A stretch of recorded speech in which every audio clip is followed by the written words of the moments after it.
In our last episode, you met Creative Commons, a young project with big plans. Plans to bring some sense to the copyright debate. Plans to partner with the Big C to clarify the rules of creativity. To help authors and artists build a body of free culture they can draw from in return. So where have Creative Commons' adventures led? It all began with our copyright licenses, tools that help you mark your work as free to share or build upon with only some rights reserved. And you did just that, with an enthusiasm that surprised even us. First came the early adopters, writers like Campbell Award-winning Cory Doctorow, who offered fans his first novel for free download and for sale in hard copy. Educators like MIT and Rice University, who made their courseware available online for free to the world.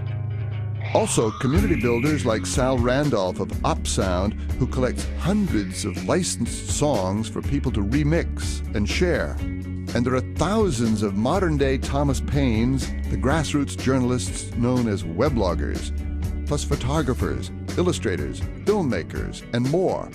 Only a couple of months into Creative Commons' life, and more than 100,000 pioneers like these had joined the movement. And then things got really interesting, because before long, you put this commons into practice just as we had dreamed, but could never have done alone. Guitarist Colin Mutchler contributed a track to OpSound, and a young violinist named Cora Beth recorded a duet with him without ever meeting him. An academic program in Vietnam began translating and teaching MIT's course materials. Cory Doctorow's novel sold a whole print run. It saw hundreds of thousands of downloads. Even Jeff Bezos, CEO of Amazon.com, recommended it to his customers. All of this across the net with no middleman, no legal doubt, no friction, just free culture created in real time. All the while, you built the commons out in whole new directions in ways we never anticipated. High-tech publisher Tim O'Reilly helped us create the founder's copyright. That's 14 years in the care of Big C, and then works move on to public pastures. Software developers began to incorporate our tools, helping people free their works at the point of creation. Common Content and the Internet Archive began to register and host Creative Commons works for free. The iCommons opened, and experts around the world began porting our licenses to many legal systems so that your expression can travel freely across borders. And suddenly, what had been only an idea 8 months earlier was a global movement, more than 700,000 licensed works strong. And still, you've helped us realize that more could be done. The legendary musician Gilberto Gil, along with the digital collage artists Negativland, inspired us to build Creative Commons' latest and most exciting tool, one that encourages a kind of creativity that children with scissors and glue, and scientists who cure with genes, and lawyers who cite precedent understand as second nature. To take a bit and make it new, some from here, some from there, to make mosaic from the old, but not to copy, to remix culture.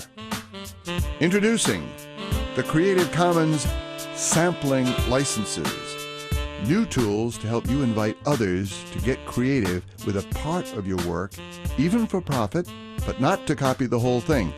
The legendary Mr. Gil will release the first wave of sampling-friendly tunes from Brazil, leaving you free to jam with him across the net, with more artists soon to follow. And so, Creative Commons carries on. 12 months since hitting the scene, more than 1 million licensed works, 1 million artifacts of culture free to reuse. And we've got bigger plans still.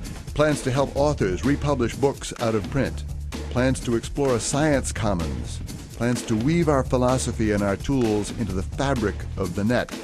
Plans to knock down the walls between reader and author, or listener and composer, between audience and artists, between community and citizen, for culture and creator. Plans to bring creativity back to its senses, and with your help, to keep growing, just as big as the old Big C. Creative Commons. The rules have changed, and it's just the beginning.